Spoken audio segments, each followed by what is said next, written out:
Hello friends, स्वागत है आपके यूट्यूब चैनल स्टडी ऑल में। फ्रेंड्स, आज हम लेकर आए हैं आपके लिए बाल विकास एवं शिक्षा शास्त्र के टॉप 30 क्वेश्चन एवं संस्कृत पेडागोजी के एवं पर्यावरण पेडागोजी के। तो फ्रेंड्स, आज की जो वीडियो है यह बहुत ही इंपॉर्टेंट होने वाला है। तो फ्रेंड्स, वीडियो लास्ट तक जरूर देखिए। अगर यह वीडियो आपको पसंद आए तो चैनल को सब्सक्राइब कीजिए, शेयर कीजिए एवं इसी प्रकार के अन्य वीडियो पाने के लिए बेल आइकन को प्रेस कीजिए। और फ्रेंड्स, आपसे माफ़ी चाहते हैं कि हमने कुछ पर्सनल कारण के कारण हमने एक 1 वीक तक वीडियो नहीं बनाया आपके लिए।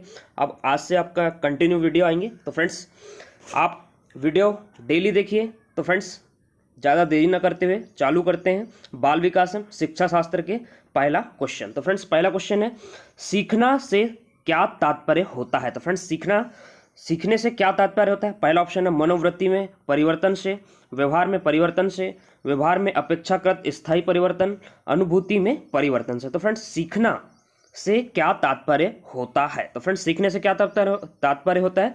तो फ्रेंड्स, सीखना से व्यवहार में अपेक्षाकृत स्थायी परिवर्तन जो है यह तात्पर्य सीखना का होता है। तो फ्रेंड्स, अपना करेक्ट आंसर आएगा ऑप्शन नंबर सी, पहले का करेक्ट आंसर आएगा। फ्रेंड्स, नेक्स्ट क्वेश्चन देखते हैं। सेकंड क्वेश्चन है कि शिक्षार्थी को स्कूल केवल शिक्षा ही नहीं बल्कि सामाजिक मूल्यों, सामाजिक संज्ञान और सामाजिक मानकों के विषय में जानकारी देकर खालिस्तान उनका बीज बोता है। तो फ्रेंड्स, जो बच्चे होते हैं उनको हम स्कूल जो भेजते हैं उनको केवल शिक्षा के लिए ही नहीं बल्कि सामाजिक मूल्यों, सामाजिक संज्ञान, इन्वायरमेंट, इनके बारे में सीखने के लिए उसे हम स्कूल भेजते हैं।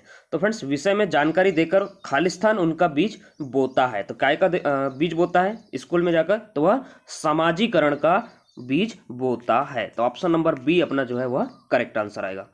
तीसरा क्वेश्चन देखते हैं फ्रेंड्स कि सीखने वाले का स्वनियमन निर्भर करता है। तो फ्रेंड्स, सीखने वाले का स्वनियमन किसके ऊपर निर्भर करता है। तो फ्रेंड्स, वह स्वयं सीखे गए ज्ञान का अन्वीक्षण करने पर जो है वह स्वनियमन निर्भर करता है। तो ऑप्शन नंबर डी जो है अपना करेक्ट आंसर आएगा। किस पर निर्भर करता है।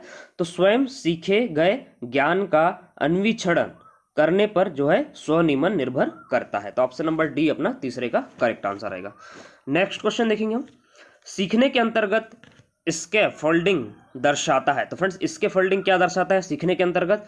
तो फ्रेंड्स, स्कैफोल्डिंग यह दर्शाता है कि सीखने में वयस्कों द्वारा किए गए अस्थायी सहयोग को हम क्या कहते हैं, स्कैफोल्डिंग कहते हैं। सीखने के अंतर्गत स्कैफोल्डिंग किसे कहा जाता है, क्या दर्शाता है। तो वह सीखने में वयस्कों द्वारा किए गया अस्थायी सहयोग को हम स्कैफोल्डिंग दर्शाता है। तो ऑप्शन नंबर बी जो है अपना चौथा का करेक्ट आंसर आएगा।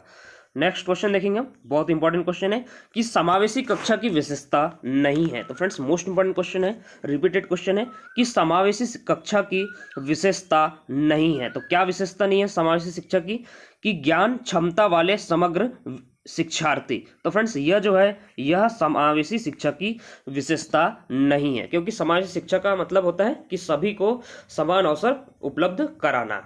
तो ऑप्शन नंबर बी जो है अपना पांचवे का करेक्ट आंसर आएगा। छठवां क्वेश्चन देखते हैं हम।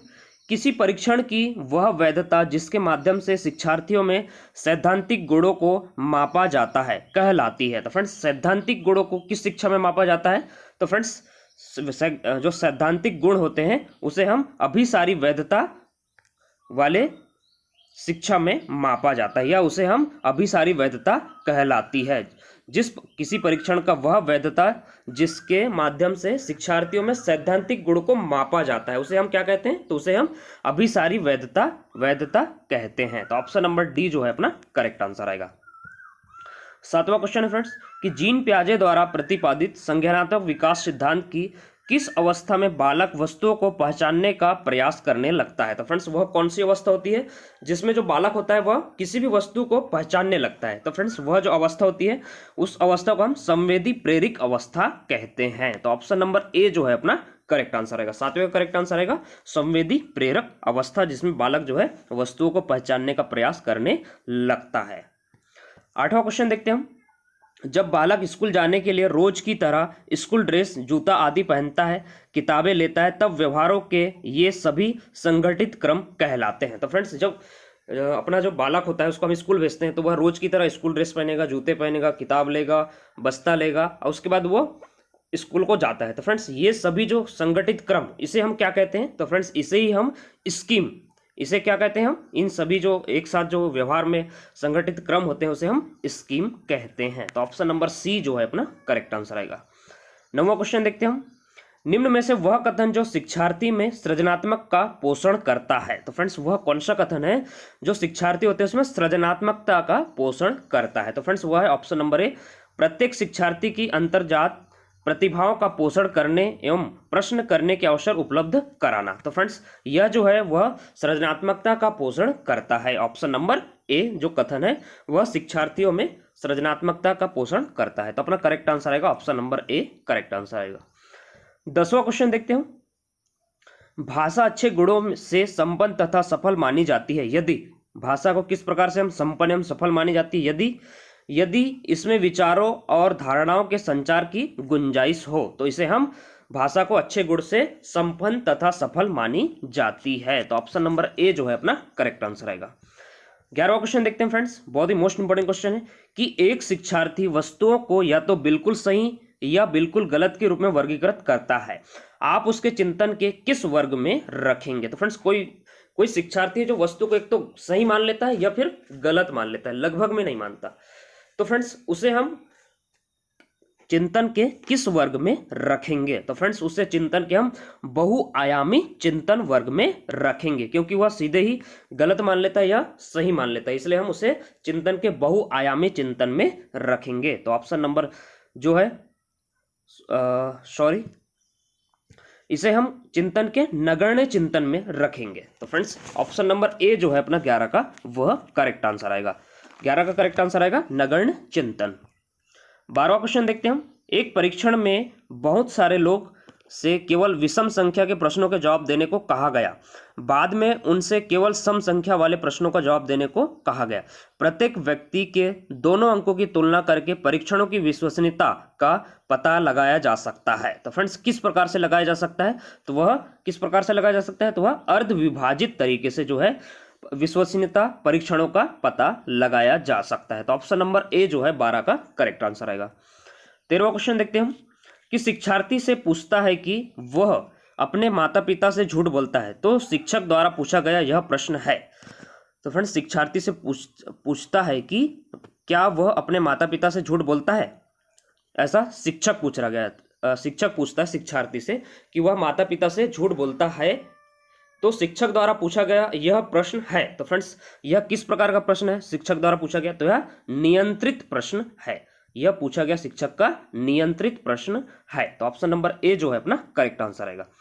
नेक्स्ट क्वेश्चन देखते हैं, बहुत ही मोस्ट इंपोर्टेंट क्वेश्चन है कि पाठ्य पुस्तकों के विषय में कौन सा कथन अनुचित होगा? तो फ्रेंड्स अगर हम पाठ्य पुस्तक सभी पढ़ते हैं तो कौन सा कथन हमारा अनुचित होगा?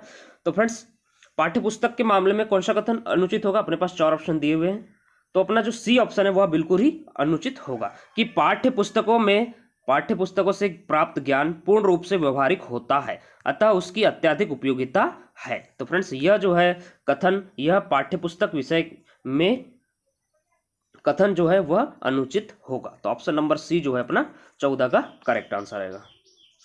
15वां क्वेश्चन देखते हैं कि निम्नलिखित में से कौन सा विकल्प सामाजिक बुराइयों के न्यूनीकरण का सबसे प्रभावी माध्यम है? तो फ्रेंड्स कौन सा विकल्प जो है वह सामाजिक बुराइयों के न्यूनीकरण का सबसे प्रभावी माध्यम है? तो कौन सा है वह? तो फ्रेंड्स वह है सार्वभौमिक शिक्षा।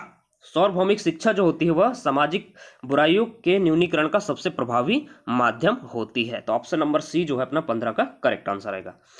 नेक्स्ट क्वेश्चन देखेंगे हम कि परिवर्तन सामाजिक परिपक्वता की दृष्टि से एक उत्तम शिक्षा योजना है कि? तो फ्रेंड्स किस प्रकार से हम जो है परिवर्तन को सामाजिक परिपक्वता की दृष्टि से एक उत्तम शिक्षा योजना मानते हैं? तो फ्रेंड्स किस प्रकार से मानते हैं? तो वह है कक्षा के सभी शिक्षार्थी को उचित सामाजिक योगदान देने के लिए प्रोत्साहित किया जाए। तो फ्रेंड्स इस प्रकार से हम मान सकते हैं कि जो है सामाजिक परिवर्तन में सामाजिक योगदान को सबसे ज़्यादा हम प्रोत्साहित करेंगे, तो उससे जो है सामाजिक परिपक्वता की दृष्टि से एक उत्तम शिक्षा योजना हम इसे मान सकते हैं। तो ऑप्शन नंबर सी जो है अपना करेक्ट आंसर आएगा। 17वां क्वेश्चन है कि स्व केंद्र परीक्षा प्रणाली के विषय में आपका क्या विचार है? तो फ्रेंड्स स्व केंद्र परीक्षा प्रणाली के विषय में आपका क्या विचार है? तो फ्रेंड्स हमारा यह विचार है कि इससे शिक्षार्थियों को नई जगह जाकर समायोजन का कष्ट नहीं झेलना पड़ता है। तो ऑप्शन नंबर बी जो है अपना बिल्कुल करेक्ट आंसर आएगा। 17 का करेक्ट आंसर आएगा ऑप्शन नंबर बी। 18वां क्वेश्चन है कि प्रजातांत्रिक पर्यावरण की प्रमुख भूमिका है। तो फ्रेंड्स प्रजातांत्रिक पर्यावरण की प्रमुख भूमिका क्या होती है? तो फ्रेंड्स इसकी प्रमुख भूमिका होती है शिक्षार्थियों की बहुमुखी व्यक्तित्व का विकास। प्रजातांत्रिक पर्यावरण की प्रमुख भूमिका होती है कि शिक्षार्थियों की बहुमुखी व्यक्तित्व का विकास होता है। तो ऑप्शन नंबर ए जो है अपना 18 का करेक्ट आंसर आएगा। 19वां क्वेश्चन है कि एक सार्वजनिक क्षमता है जिसके सहारे बालक उद्देश्यपूर्ण क्रिया करता है, विवेकशील चिंतन करता है तथा वातावरण के साथ प्रभावी ढंग से समायोजन करता है। तो फ्रेंड्स उसे हम क्या कहते हैं? एक सार्वजनिक क्षमता है, वह कौन सी क्षमता है जिसके अंतर्गत जो बालक होते हैं वह उद्देश्यपूर्ण क्रिया करता है, विवेकशील चिंतन करता है, वातावरण के साथ प्रभावी ढंग से समायोजन करता है। तो फ्रेंड्स वह जो क्षमता है वह कौन सी क्षमता है? तो फ्रेंड्स वह है बुद्धि क्षमता, IQ क्षमता, जिसके कारण यह छात्र जो विद्यार्थी होते हैं, बालक होते हैं, वह इस प्रकार के जो है समायोजन या चिंतन या उद्देश्यपूर्ण क्रिया करते हैं। तो ऑप्शन नंबर ए जो है अपना करेक्ट आंसर आएगा। 20वां क्वेश्चन है कि स्किनर के अनुसार सीखने में प्रतिवादी अनुक्रिया वो अनुक्रिया है जो क्या करती है? तो फ्रेंड्स वह अनुक्रिया जो स्पष्ट उद्दीपन द्वारा उत्पन्न होती है। तो अपना स्किनर द्वारा जो सीखने में प्रतिवादी अनुक्रिया वो अनुक्रिया है जो स्पष्ट उद्दीपन द्वारा उत्पन्न होती है। तो ऑप्शन नंबर ए जो है अपना करेक्ट आंसर आएगा।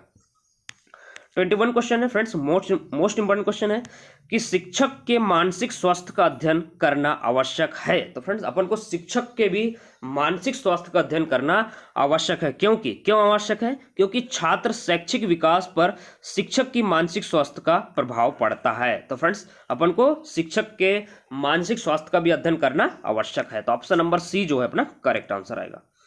22वां क्वेश्चन है कि प्रतिभावान लड़की घर में बैठना कम पसंद करती है तथा अधिक क्रियाशील तथा झगड़ालू होती है, यह कथन है। तो फ्रेंड्स यह कथन किस मनोवैज्ञानिक ने दिया है? तो फ्रेंड्स यह कथन जो है ट्रो का है, ट्रो मनोवैज्ञानिक ने दिया था। तो ऑप्शन नंबर ए जो है अपना 22 का करेक्ट आंसर आएगा। 23 क्वेश्चन देखते हैं, बहुत ही मोस्ट इंपोर्टेंट क्वेश्चन है कि निम्नलिखित में से किसने कहा है विकास परिवर्तन श्रृंखला है जिसमें बालक भ्रूण अवस्था से लेकर प्रौढ़ अवस्था से गुजरता है। तो फ्रेंड्स यह विकास की श्रेष्ठ श्रृंखला है, विकास परिवर्तन श्रृंखला है जिसमें बालक जो है भ्रूण अवस्था से लेकर प्रौढ़ अवस्था से गुजरता है। तो फ्रेंड्स यह कथन किस मनोवैज्ञानिक का है? तो फ्रेंड्स यह जो कथन है यह मनोवैज्ञानिक मुनरो का है। तो ऑप्शन नंबर सी अपन को करेक्ट आंसर उसमें क्लिक करना है। तो ऑप्शन नंबर सी अपना करेक्ट आंसर आएगा।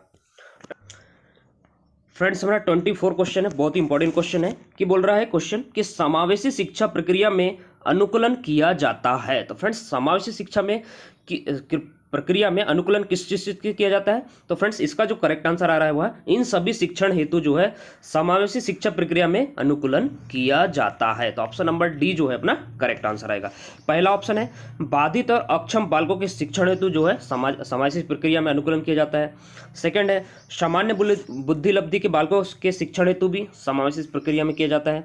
अधिगम असमर्थ बालकों के शिक्षण हेतु भी जो है समावेशी प्रक्रिया में अनुकूलन किया जाता है। तो ऑप्शन नंबर डी जो है अपना करेक्ट आंसर आएगा। 25 क्वेश्चन है जब शिक्षार्थी अपने विशेष प्रशिक्षण एवं बुद्धि के फलस्वरूप किसी विशेष क्षेत्र में ज्ञान अर्जित करने का दावा करता है तब उसके इस दावे की जांच की जाती है। तो फ्रेंड्स किस प्रकार से इस दावे की जांच की जाती है? तो वह उपलब्धि परीक्षण द्वारा जो है इस दावे की जांच की जाती है। तो ऑप्शन नंबर ए जो है अपना करेक्ट आंसर आएगा। 26 क्वेश्चन है खेल का एक लाभ यह है कि वे क्या करते हैं? तो फ्रेंड्स वे जो है अवकाश काल के उत्तम उपयोग का जो है प्रोन्नत करते हैं। तो ऑप्शन नंबर सी जो है अपना करेक्ट आंसर आएगा। 27 क्वेश्चन है कि पढ़ने की अक्षमता कहलाती है। तो फ्रेंड्स पढ़ने की अक्षमता क्या कहते हैं? तो उसे हम डिसलेक्सिया कहते हैं। तो ऑप्शन नंबर ए जो है अपना करेक्ट आंसर आएगा। 28 क्वेश्चन है फ्रेंड्स बुद्धि का प्रकार नहीं है। पहला है मानसिक बुद्धि, मूर्त बुद्धि, अमूर्त बुद्धि, सामाजिक बुद्धि। तो फ्रेंड्स बुद्धि का प्रकार क्या नहीं है? तो वह है मानसिक बुद्धि नहीं है। तो फ्रेंड्स अपना जो बुद्धि का प्रकार नहीं है तो वह है मानसिक बुद्धि जो है वह बुद्धि का प्रकार नहीं होता है। तो ऑप्शन नंबर ए जो है अपना करेक्ट आंसर आएगा। नेक्स्ट क्वेश्चन है 29 क्वेश्चन है कि निम्न में से अधिगम के संबंध में सही है। तो फ्रेंड्स अधिगम के संबंध में क्या चीज़ सही है? पहला है अधिगम सार्वभौमिक एवं जीवन भर चलता है, यह भी बिल्कुल राइट है। दूसरा है अधिगम विकास एवं परिवर्तन दोनों है, यह भी सही है। अधिगम उद्देश्यपूर्ण एवं सक्रिय होता है। तो फ्रेंड्स अपना जो करेक्ट आंसर आएगा ये सभी जो है अधिगम के संबंध में सही है। तो ऑप्शन नंबर डी जो है अपना करेक्ट आंसर आएगा। 30 क्वेश्चन है कि बच्चे के उचित विकास को सुनिश्चित करने के लिए उसका स्वस्थ शारीरिक विकास एक महत्वपूर्ण पूर्व आवश्यकता है।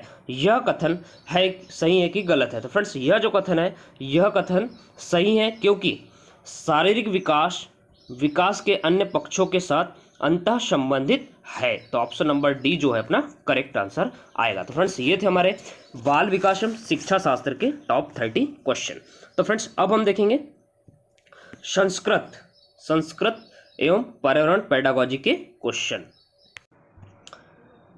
फ्रेंड्स संस्कृत पेडागोजी का पहला क्वेश्चन है, एलन तथा रियान के अनुसार कितने शिक्षण कौशलों को सूचीबद्ध किया गया है? तो फ्रेंड्स संस्कृत पेडागोजी का मोस्ट इंपोर्टेंट क्वेश्चन है कि एलन तथा रियान के अनुसार कितने शिक्षण कौशलों को सूचीबद्ध किया गया है? तो फ्रेंड्स वह है 14 कौशलों को जो है वह सूचीबद्ध किया गया है एलन तथा रियान के अनुसार। तो फ्रेंड्स ऑप्शन नंबर ए जो है अपना करेक्ट आंसर आएगा।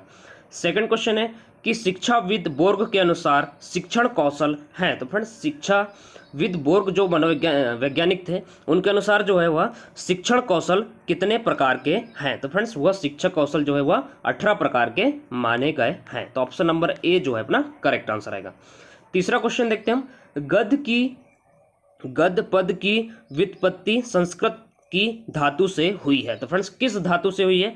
गद्य पद की व्युत्पत्ति संस्कृत की धातु से हुई है। तो किस धातु से हुई है? तो वह गद्य, ऑप्शन नंबर बी गद्य धातु से हुई है। गद्य धातु से हुई है। तो ऑप्शन नंबर बी जो है अपना करेक्ट आंसर आएगा। चौथा क्वेश्चन है, कवियों की कसौटी कहा गया है। तो फ्रेंड्स कवियों की कसौटी किसे कहा गया है? तो वह गद्य को कवियों की कसौटी कहा गया है। तो ऑप्शन नंबर ए जो है अपना करेक्ट आंसर आएगा।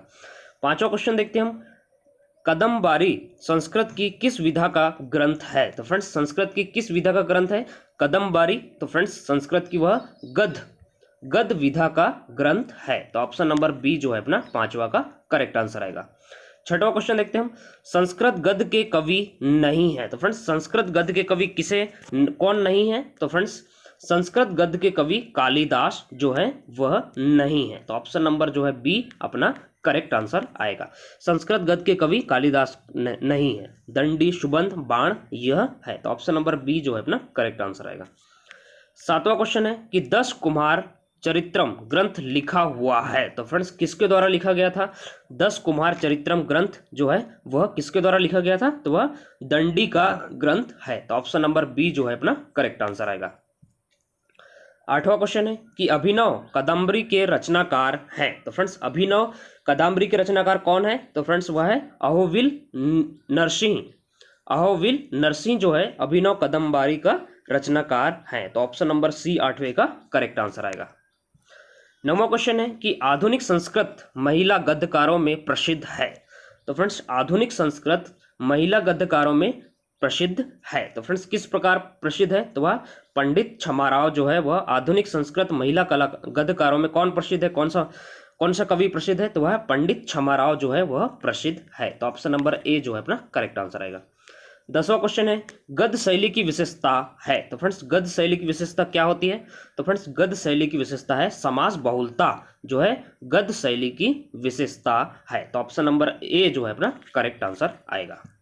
11वां क्वेश्चन देखते हैं हम, प्रारंभिक कक्षाओं में मौखिक कार्य शुरू करने के लिए किस संस्कृत गद्य विधि का प्रयोग किया जाता है? तो फ्रेंड्स कोई भी अपन को प्रारंभिक कक्षाओं में मौखिक कार्य शुरू करना है तो संस्कृत की गद्य विधि का प्रयोग किया जाता है। कौन सी गद्य विधि का प्रयोग किया जाता है? तो वह है उद्बोधन विधि।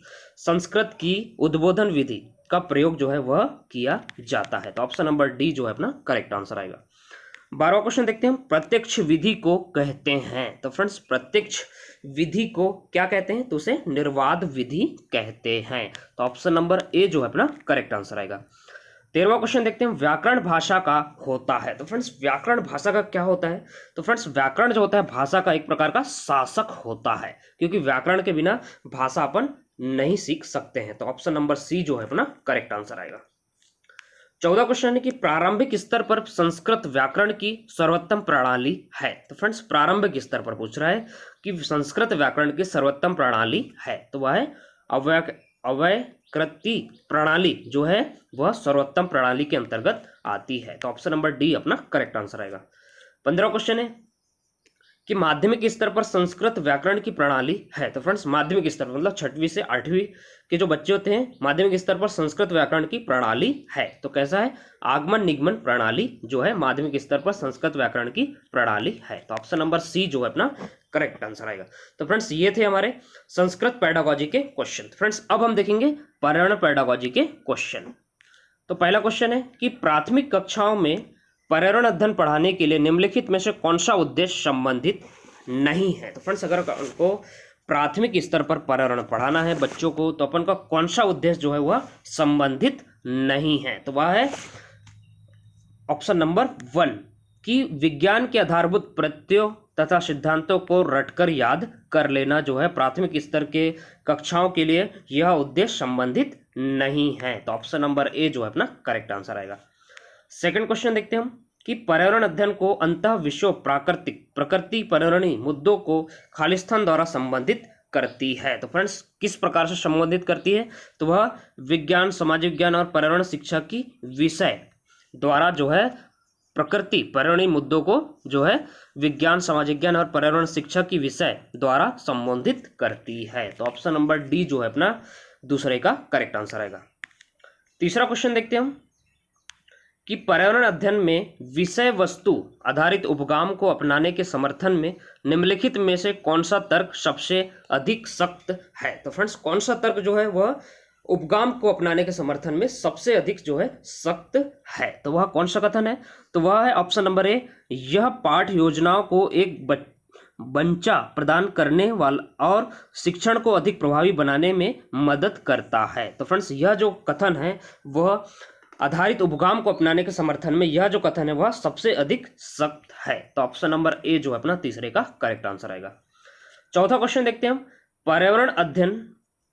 चौथा क्वेश्चन है कि पर्यावरण अध्ययन पाठ्य पुस्तक विषय वस्तु में किस प्रकार से हम पर्यावरण अध्ययन जो है पाठ्य पुस्तक विषय वस्तु में, पहला है परिभाषाओं और व्याख्यानों को दूर रखना चाहिए, दूसरा है रटकर सीखने को हतोत्साहित करना चाहिए, तीसरा है बच्चों को प्रश्न करने और खोजने का मौका मिलना चाहिए, चौथा है टीवी बच्चे को केवल लिखित जानकारी दी जानी चाहिए। तो फ्रेंड्स सही विकल्प चुनना है अपन को। तो चौथे का करेक्ट आंसर आएगा ऑप्शन नंबर बी। सेकंड और थर्ड जो है पर्यावरण अध्ययन पाठ्य पुस्तक विषय में जो सेकंड और थर्ड है यह उपयुक्त कथन है।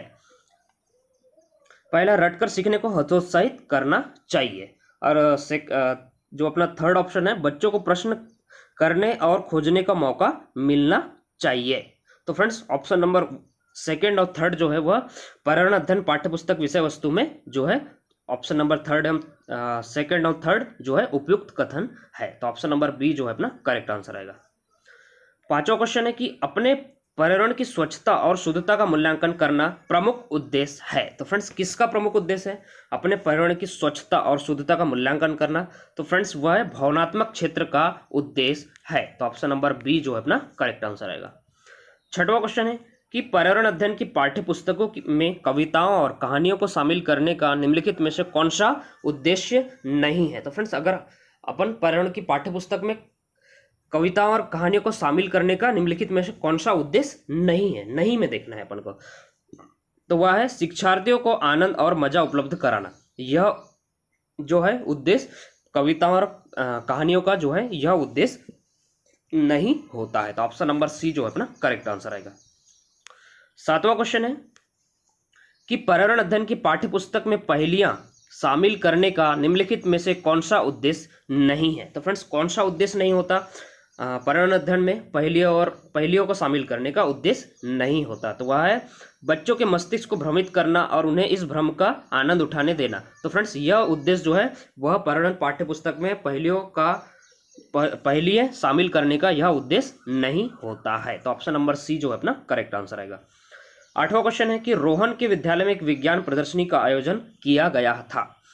इसका आयोजन एक उद्देश्य के साथ किया गया था। आपके विचार में कौन सा उद्देश्य सर्वाधिक उपयुक्त है।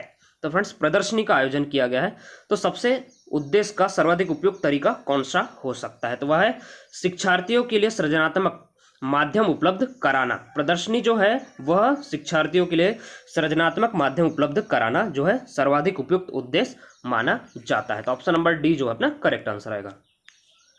9वां क्वेश्चन है, प्राथमिक स्तर की ईवीएस पाठ्यपुस्तकों में कविताएं और कहानियां सम्मिलित करने का कारण है। तो फ्रेंड्स हम जो प्राथमिक स्तर होती है 1 से 5 के जो बच्चे होते हैं उनके पाठ्यपुस्तक में हम कविताएं और कहानियां भी शामिल करने का कारण क्या होता है। तो फ्रेंड्स उनके विषय वस्तु में जो है कहानी शामिल करने का कारण होता है विषय के अधिगम में आमोद प्रमोद प्रदान करना। तो ऑप्शन नंबर ए जो है अपना करेक्ट आंसर आएगा। 10वां क्वेश्चन है कि प्राथमिक स्तर पर पर्यावरण अध्ययन की पाठ्यपुस्तक में निम्नलिखित में से कौन सी विशेषता नहीं होनी चाहिए। तो फ्रेंड्स कौन सी विशेषता नहीं होनी चाहिए? यह परिभाषाओं और अमूर्त अवधारणाओं की व्याख्या करने पर ध्यान केंद्रित करती है, इसलिए जो है वह इस प्रकार से जो है पाठ्यपुस्तक में जो है निम्नलिखित में से कौन सी विशेषता नहीं होनी चाहिए प्राथमिक स्तर पर, तो वह विशेषता यह परिभाषाओं और अमूर्त अवधारणाओं की व्याख्या करने पर ध्यान केंद्रित करती है। तो यह विशेषता जो है वह नहीं होनी चाहिए। तो फ्रेंड्स ये थे हमारी आज की क्लास जिसमें हमने बाल विकास एवं संस्कृत पेडागॉजी एवं पर्यावरण पेडागॉजी के क्वेश्चन लिए थे। तो फ्रेंड्स यह वीडियो आपको कैसा लगा कमेंट बॉक्स में कमेंट करके जरूर बताइए। Thank you.